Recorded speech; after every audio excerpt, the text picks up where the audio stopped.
Labas vakaras. Labas vakaras. Gerai. Galas mandagus žmonės susėdė, viskas aišku, gerai. Labas vakaras čia, prieki. Labas vakaras. Silpnokai. Labai silpnokai.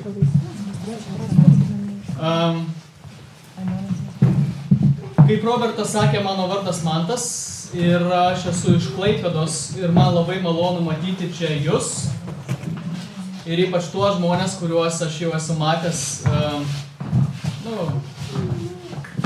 paauglių stovyklose, kai jūs dar nebuvote su barzdom ir su ūsais. O dabar jūs esat kitame lygyje jaunimo stovykloj, paskui būsit senelių stovykloj. Taip gyvenimas ir eina. Ar ne? Ar ne?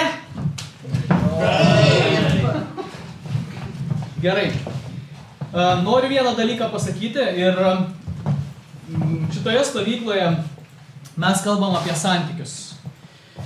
Ir truputėlį viskas gavosi ne taip, kaip mes buvom planavę. Aš turėjau atvažiuoti antroje stovyklos pusėje. Pirmą pusę turėjo jau Deividas būti pravaręs ir jūs turėjot jau daug labai sužinoti. Ir aš norėjau pradėti tokiu klausimu, kiek jūs sužinojot? Gerai, ką jūs čia gavot? Ir dabar aš negaliu šito klausimą užduoti, dėl to man reikia viską keisti. Ir aš noriu užduoti tokį klausimą, kiek iš jūsų čia norite turėti gražias draugystės ir ateityje gražią šeimą? Pakelkite rankas. 50%. Gerai, tiems 50% aš dabar ir kalbėsiu. Tai, ką aš kalbėsiu, iš tikrųjų labai svarbu yra tiems žmonėms, kurie nori rimtai viską žiūrėti. Gerai, aš tikiu, kad tie kiti 50% nepakėlė rankos tik dėl to, kad užtirpo. Bet jūs norėtumėt ją pakelt. Todėl aš tikiuosi, kad visiems jums tai aktualu, nes tai, ką aš noriu pasidalinti su jumis, aš nenoriu vynioti į vatą. Aš noriu kalbėti labai aiškiai ir kategoriškai ir iš karto atsiprašau vedusių porų. Kiek čia yra vedusių žmonių, pakelkit rankas. Robertas, 1, 2, 3, gerai. Iš karto atsiprašau jūsų, nes galbūt išduosiu kai kuriuos dalykus, apie kuriuos vedę žmonės šiaip vengia kalbėti, bijo kalbėti. Dėl to, kad galbūt šiek tiek gėda, galbūt dėl to, kad šiek tiek nejaukiai jaučiasi ir, vedę žmonės labai nori atrodyti protingesni prieš tuos, kurie nevedė. Dėl to pasakojo savo gyvenimo istorijas, šiek tiek jas pagražindami, o tai nei kiek nepamoko jūsų, tų, kurie nesat vedę dar, ar ne? Nes jums reikia grynos tiesos, taip? Nes gryna tiesa, kai jūs ją sužinot, gali jums padėti padaryti teisingus sprendimus. Tai va, mano tikslas, aš kalbėsiu 3 ar galbūt 4 vakarus, dar kol kas nelabai aišku, kaip čia bus, bet mano tikslas per tuos vakarus yra tiesiog iškloti jums visą šventą teisybę apie santykius. Kalbėti apie pačius svarbiausius dalykus. Gerai, santykiai iš viso yra labai komplikuotas dalykas. Gal kam teko nusvilti santykiuose tarp vaikinų merginų? Kam teko pajausti sudužusią širdį ir sakyti, oi, kaip tai galėjo nutikti? Kam? Gerai, kam? Jau teko 20%. Gerai, visi kiti, jūsų dar ateitis, perspektyva. Kiek iš jūsų čia esančių šiandien draugaujate su vaikinu ar su mergina? Gerai, aš suprantu, kad jeigu jis sėdi šioje salėje arba jis jums nedrąsu, nes jūs dar neprisipažinot, kad jūs norėtumėt.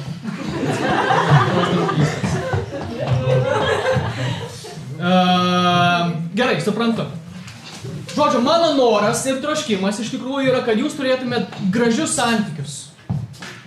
Mano noras ir troškimas yra, kad jūs turėtumėt gražias draugystės, jeigu jūs jas turite ir turėsite ateityje. Mano noras ir troškimas yra, kad jūs turėtumėt gražias šeimas ateityje, kai jūs priaugsite, pribręsite, kai jūsų barzdos ir ūsai pražils, vaikinai, čia kalbu apie jūs, merginos.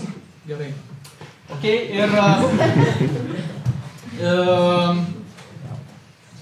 kad viskas jūsų gyvenime klostytųsi teisingai. Jūs šiandien, va dabar ką aš noriu pasakyti ir atkreipti dėmesį ir užsirašykit, jūs šiandien esate daug geresnėj padėty negu tie, kurie jau per tai perėjo ir šiandien tyliai verkia į pagalvę, apgalvodami savo klaidas, didesnės ir mažesnės, ir galvodami, kas būtų buvę, jeigu aš būčiau protingesnis, kai man buvo 16. Tai, apie ką aš noriu kalbėti, nepadės tiems žmonėms iš jūsų, kurie žiūrite į gyvenimą kaip į fun. Tiesiog, norite gyventi, norite turėti santykius, bet jūs nenorite jokių įsipareigojimų, jūs norite gyventi tiesiog laisvai, nuo nieko nepriklausyti. Tai, ką aš kalbėsiu, greičiausiai jums bus visiškai neaktualu. Bet vėlgi, sakau, mano troškimas yra, kad jūs taip negalvotumėte. Ir kad visi čia esantis, mes rimtai žiūrėtumėm šitos dalykus. Taigi, štai bus keletą tokių teiginių, kuriuos aš pasakysiu, kurie yra patys svarbiausi, kuriuos aš norėčiau, kad jūs įsidėmėtumėte. Pirmas teiginys, kurį aš noriu pasidalinti su jumis. Visas gyvenimas, kurį jūs gyvenate, yra susiję. Visi dalykai yra susiję. Dabartis, kurioje jūs gyvenate, rytoj taps praeitimi, kuri nulems jūsų ateitį. Minutę, kad suvirškintumėt, ką dabar pasakiau. Pakartosiu. Viskas, ką jūs darote dabar, rytoj taps praeitimi, kuri nulems jūsų ateitį. Kartais mums atrodo, kad mes gyvename šiandien ir mes, žodžiu, esame tokiame amžiaus tarpsnyje, kai esame jauni, apie nieką galim negalvoti, žodžiu, mes tiesiog norim gerai praleisti laiką, kabinam merginos vaikinus ir atrodo, kad viskas taip ir turi būti. Bet štai ką aš noriu jums pasakyti. Šiandien tai, ką jūs darote, sprendimai, kuriuos jūs priiminėjate, žingsniai, kuriuos jūs žengiate, jie visi bus praeitis rytoj. Taip, tai bus praeitis. Bet toji praeitis nulems, kas jūs būsit ateityje. Sutinkat su tuo? Kai taip pagalvoji. Jo.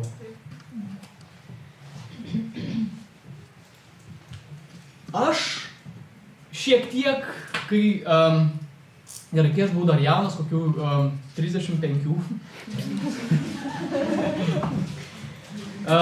Nesusidurdavau dar šitai, bet kai dabar jau yra 40, tai jau pradedu susidurti, nes kartais žmonės ateina tiesiog, žinodami, kad aš esu pastorius, aš dirbu pastorium Klaipėdoje. Čia mano karjeros svajonė, netyčia išdaviau. Gerai. Dirbu pastorium Klaipėdoje ir pas mane ateina žmonės ir kartais vedę žmonės ateina padėti jiems išspręsti jų santuokų problemų. Gerai, aš neturiu daug tokios patirties, bet jau turiu šiek tiek tos patirties. Ir man per visą šitą mano patirtį dar neteko susitirti su žmonėmis santuokoje, kurie turėtų santuokos problemų. Štai ką aš jums noriu pasakyti, jūs nevedę žmonės. Neklausykite, kai jūs girdite, kad žmonės turi santuokos problemų. Žmonės neturi santuokos problemų. Nėra tokio dalyko, kaip santuokos problemos. Žinote, kokios problemos yra santuokos problemos? Santuokos problemos yra tokios. Kaip pakabinti tualetinį popierių? Lapeliais į išorę ar lapeliais į vidų? Arba dar kita populiari santuokos problema. Kodėl tu neuždarei klozeto dangčio? Arba dar viena santuokos problema. Kaip pastos tiubelį reikia išspausti iki galo, ar ją suvinioti reikia, ar ne. Va čia yra santuokos problemos. Kai du žmonės sueina į vieną visumą, gyvena šeimoje, pradeda savo naują gyvenimą ir jiems reikia išmokti bendrauti vienas su kitu. Kai jūs atvažiuojate į stovyklą, jūs tokios santuokų problemų turite va tiek, nes šalia jūsų kitame miegmaišyje miega kitas žmogus, kuris galbūt neteisingai susilankstė rūbus ir jums taip šiek tiek nervina, gal nenusiplovė kojų ir nesvarbu. Tai gali būti santuokos problemos, pripažįstu, bet šitos santuokos problemos sprendžiasi labai greitai. Žinot, kokios yra problemos, su kuriais susiduria vedę žmonės, tik jie to nesako, jie tai vadina santuokos problemomis, bet dažniausiai tai yra problemos, kurias du skirtingi žmonės, suaugę žmonės, atsineša su savimi į santuoką. Nėra santuokos problemos, bet yra žmonių problemos. Nėra santykių problemos, yra jūsų problemos.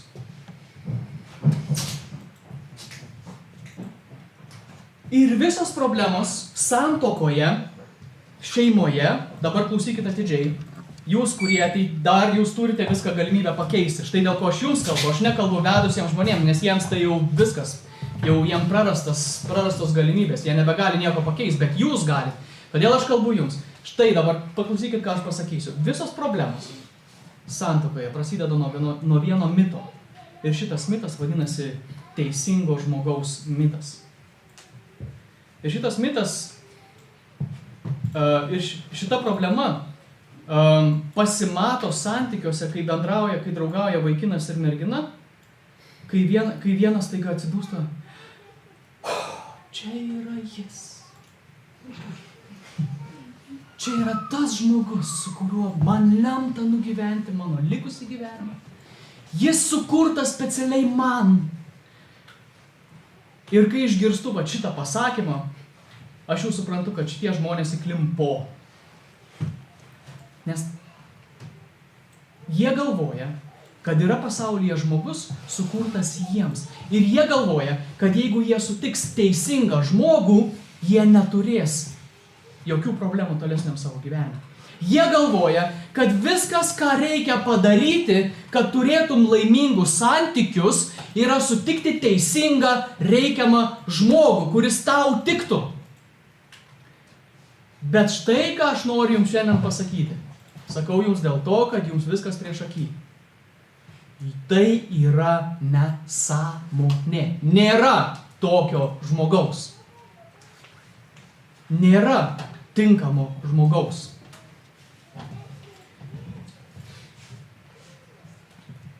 Jonukas sutinka Marytę. Ir jo širdis pradeda. Paprastai sveikatai tai nekenkia, bet ir jis vaikšto kaip ant sparnų. Akis jog svajonėse. Jonuk, kur tu eini? Jonukas nesiekia kojomis žemės, tai skrenda. Jonukas įsimylėjęs. Prieini prie Jonuko, Jonuk, kas tau nutiko? Aš sutikau ją. Mes vakar 2 valandas vienas kitam į akis žiūrėjom. Su ja taip gera būti. Mes galim kalbėti apie viską. Atrodo, bet kuri tema, mes abu taip su... Merginos, žinot apie ką kalbu? Ar ne? Gerai, tiems, kas iš jūsų dar nepatyrėte to, tai yra gerai, nes jūs dabar žinosite, kai tai patirsite, su kuo jūs susidūrėt. Tiems, kurie susidūrėt, aš suprantu, kodėl jūs tylit. Man irgi būtų nesmagu prisipažinti. Aš apsiženijau. Apie tokius iš vis nekalbu. Gerai, bet problema, atrodo, galite valandas sėdėti ir žiūrėti vienas kitam į akis. Merginos kalba apie kažkokius drugelius pilve. Tarpsme, tai visa tai atrodo, kad tai yra, čia yra teisinga, čia yra. Su šituo žmogum aš noriu nugyventi visą likusį gyvenimą, turėti nuo jo vaikų, sulaukti anūkų ir nugyventi laimingai ir vieną dieną tą pačią kartu numirti. Tai yra didžiausias ir atrodo tai realu ir atrodo, kad tai įmanoma, nes jūs esate laimės kūdikis, visiems aplinkui nesiseka, o jūs suradot tinkamą žmogų. Nenoriu jūsų liūdinti, bet tai yra nesąmonė, tai yra mitas. Žinote, kaip suaugę žmonės vadina šitą nesąmonę? Kurie jau paskui, kai seneliai būna, žinot, kai nepasiseka gyvenimas, tu tampi filosofu ir pradeda aiškinti gyvenimo realijas. Ir va tie filosofai, jie sako, jo, mes ten susimovėm toje vietoje, bet jam jau 70 metų, jau nieko nebegali pakeisti. Jis sako, va ten susimovėm mes šitoje vietoje dėl to, kad iš tikrųjų tai yra tik tais chemija. Chemija. Jūsų smegenys su jumis pradeda išdarinėti triukus. Jūsų organizme pasigamina hormonai. Visi tie hormonai pradeda cheminę reakciją jūsų smegenyse. Visos tie jausmai, tos emocijos, tas plaukiojimas paviršiumi, atrodo, jūs galite eiti vandens paviršiumi, jūs galite su tuo žmogumi susikibę už rankų, nemiegoti, nevalgyti, jums taip gera būti smagu ir jūs 100% įsitikinęs, kad tai yra tas teisingas žmogus. Žinot, kas tai? Tai yra chemija, tai yra tai, kas vyksta jūsų smegenyse, kai tai nutinka. Ir aš niekiek nemeluoju, jūs galite pasiklausyti tų žmonių, kurie yra vedę, ir jie jums pasakys. Bet dažniausiai tokie kaip jūs neklausot jų, nes jūs sako taip, aš tai ne tu! Tai iš tikrųjų koks nors paguotas paauglys, kai mamytė ateina jam ir sako, tu būk atsargus, nereikia ten, ta prasme, neprisidirbk nesąmonę. Aš tai ne tu! Iš kur tu žinai, mamytė sako, kad tai yra tas tinkamas žmogus. Tu man neaiškink, man širdis pasakys. Melodramos, visa tai yra labai gerai. Jūs nenorit klausyti vyresnių žmonių, kurie jau filosofuoja ir žino, kad tai yra chemija. Jums atrodo, kad jūs esat unikalus. Bet žiūrėkit, ką aš dabar pasakysiu jums, kas yra labai svarbu. Jūs nesat unikalus. 100% žmonių aplinkui jūs tai patiria.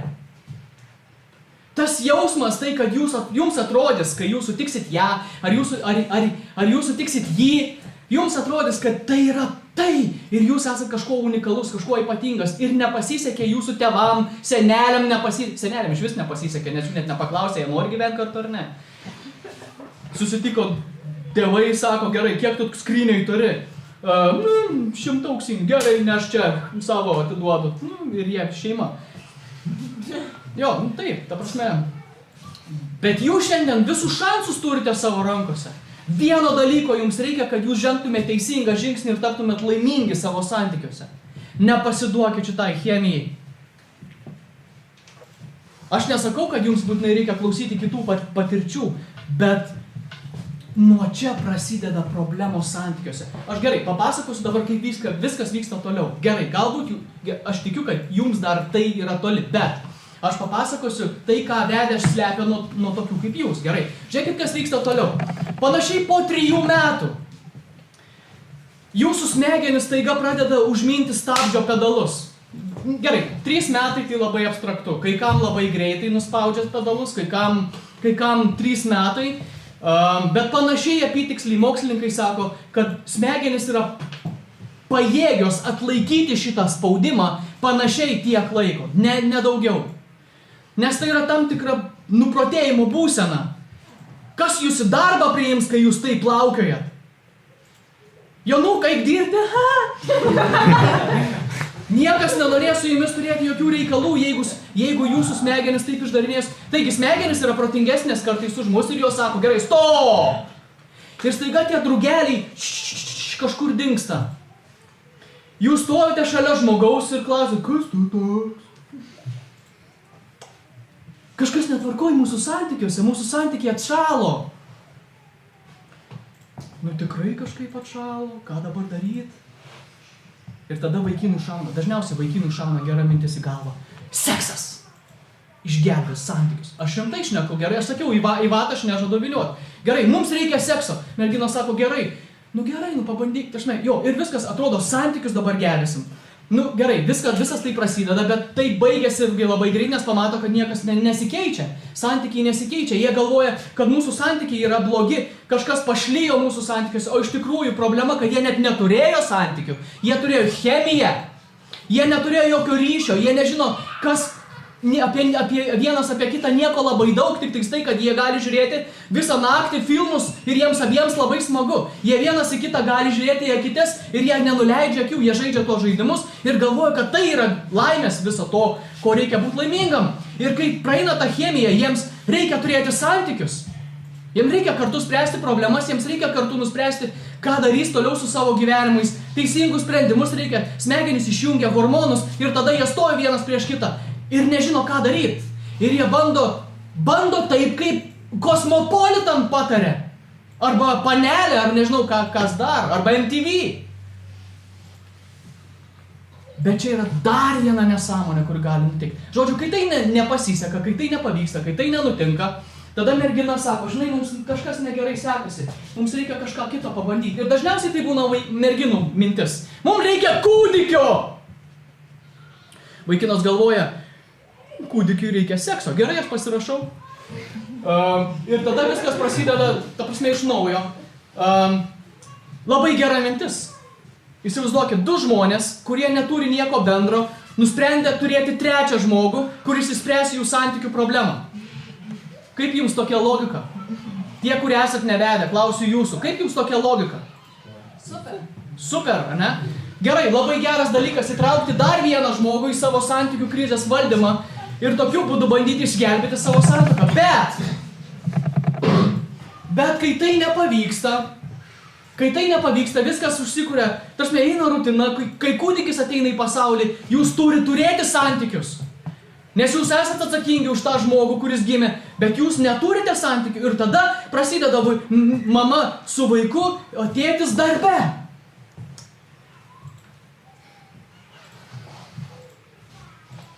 Sėdi tėtis prie kompiuterio, dirba, pakelia akis ir žiūri. Ir ką jis mato? Wow! Prie kito stalo. Jų akis susitinka. Širdį perlieja tas jausmas. Čia jie. Ne, aš jums sakau rimtai, suaugę žmonės kartais būna kvaili. Jie galvoja, tai, ko jūs niekada nesumastytumėt, yra grėblys ant žemės, jie lipa ant to paties grėblio ir tikisi, jie lipa ant jo antrą kartą ir tikisi, kad šį kartą tas grėblys nevoš jiems į galvas.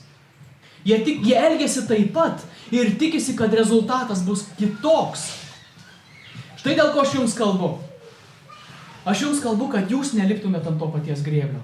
Ne, kad jūs būtumėt protingesni, nes jūs šiandien turite galimybę išgirsti ir sužinoti, kaip viskas iš tikrųjų vyksta. Gerai, ir štai kas būna tada. Tada jis, dažniausiai būna jis praleidžia laiką su savo kolege ir staiga jie supranta, kad jie vienas kitam skirti.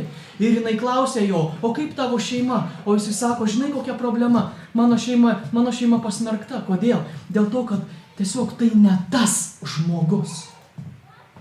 Įsivaizduoji? Tu esi tas žmogus. Ir vėl viskas iš naujo.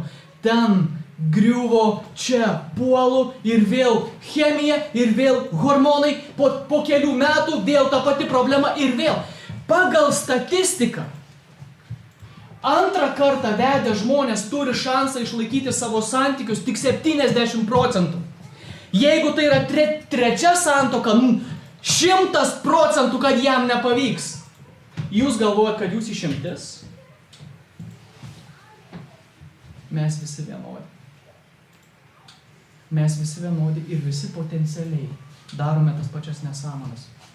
Mes visi turime tas pačias problemas. Mes visi galvojame, kad viską išspręs tinkamas žmogus. Jeigu jūs sutiksit tinkamą žmogų, jums daugiau nieko gyvenime nereikia, tai jūs tada būsit laimingi. Aš kalbu apie santykius, rimtus santykius. Nėra tokio dalyko. Nes tas tinkamas žmogus, kai jūs susitinkat, žiūri į jūs ir galvoja tą patį. Tinkamas žmogus. Jūs žiūrite į jį, tinkamas žmogus, jis žiūri į jūs, tinkamas žmogus, abu galvoja, turite begalę lūkesčių vienas kitam ir kai reikia kažką daryti, kai jūsų gyvenimo, pradeda kažkoks vėjukas, šiek tiek dvirteli, atneša problemas, jūs tada suprantat, kad tas tinkamas žmogus jūs nuvylė. Pasirodo, jūsų santykių problema buvo netinkamas žmogus. Nesąmonė. Jūsų santykių problema tuo atveju bus tik tai, kad jūs čia nepaklausėte, ką jums patarė žmonės, kurie per tai perėjo. Arba jūs neturėjote galimybės išgirsti apie tai ir sužinoti. Bet čia jau viskas, jums tai nebegrėsia, jūs dabar visi žinot. Mano sąžinė rami, aš pasakiau jums tai ir jūs žinote. Mūsų problema, kad mes galvojam, kad mes esame unikalūs. Mūsų problema yra tai, kad mes žiūrime į kitus ir mums atrodo, kad kiti yra kitokie nei aš. Ir kad kitiems gali nepavykti, o man pavyks tikrai. Tačiau tai iš tikrųjų yra mitas.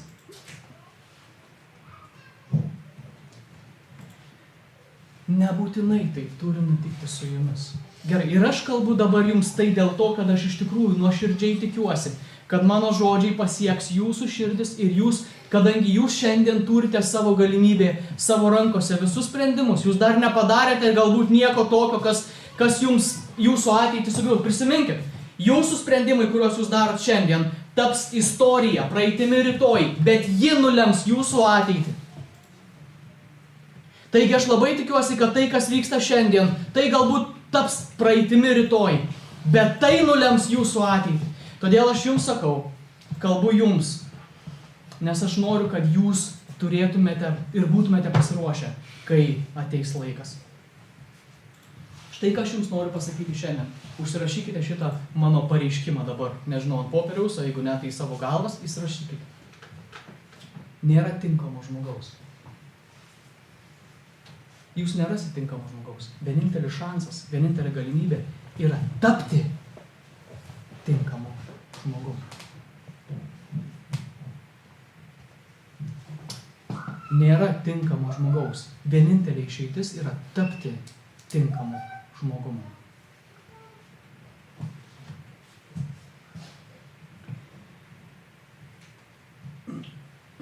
Vieną kartą mergina